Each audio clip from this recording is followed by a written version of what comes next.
So last week, I talked to my grandfather for the first time since the COVID outbreak began. He's a doctor, so he's been very busy. The reason why I talked to him was to know about his perspective. For you see, a few days before that, I was talking with my father about the Ukraine-Russian war, and my dad offhandedly mentioned about how my grandfather disliked Ukraine. I was surprised. For context, my family and I are Jewish, and my great-great-grandfather, my grandfather's grandfather, used to live in Ukraine, and he had to flee and go to New York during World War II. So there's some relatives that still lived around that area of Ukraine, and I felt like I could still sympathize with the people of Ukraine that were forced to flee, much like my great-grandfather. And not to mention the fact that the current Prime Minister and the Secretary of Defense of Ukraine is Jewish, so I felt like that religious connection as well. So I was greatly surprised. So I wanted to talk to my grandfather, and I connected with him. And so then he told me about his perspective. So he grew up with, while his grandfather, my great-great-grandfather, was still alive, and he often heard stories about how he had to flee from the Nazi regime in Ukraine. So my grandfather still believes that there's like a faction of neo-Nazis still in Ukraine, and that caused him more dislike to that country, even though there's probably radical groups everywhere. But that was his perspective. And I have my own. I also learned from him that I actually still had relatives in Russia, and they were descended from those that served in the Soviet army and fought against the Nazis and chose to still remain in Europe and not flee. So that was interesting. So after my grandfather shared his perspective, he also started sharing about some family history. My last name is Kovner, C-O-V-N-E-R. It's a pretty, it's rare. It's a pretty rare last name. And it originates from this small town in Lithuania called Kovno, spelled with a K. What I didn't know was that up till my great-grandfather's generation, or great-great-grandfather's generation, my last name was spelled with K, so Kovner was still spelled with a K.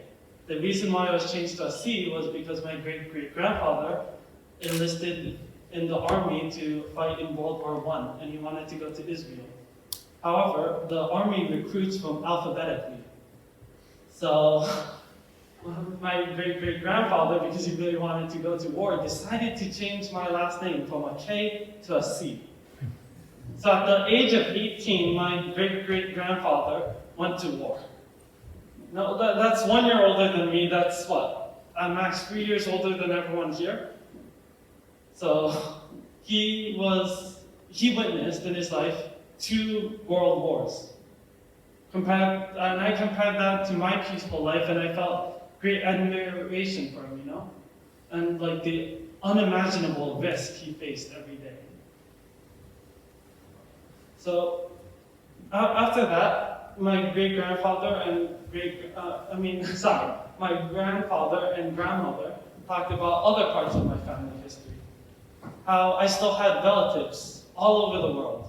I learned I had relatives in Mexico, Australia, and in parts of Europe.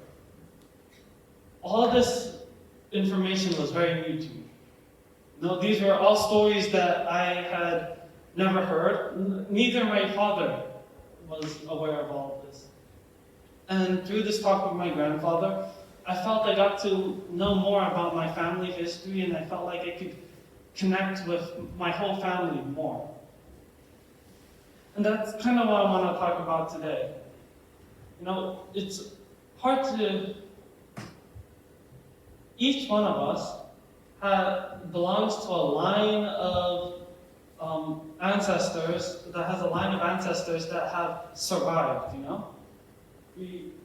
All our ancestry can be traced back to all the way in the past. It was never cut off because, we're here today. And they each have their own unique experience and story to tell. I was greatly fascinated by my great-grandfather's story, and that has made me interested in the stories of my other relatives that I'm not sure about.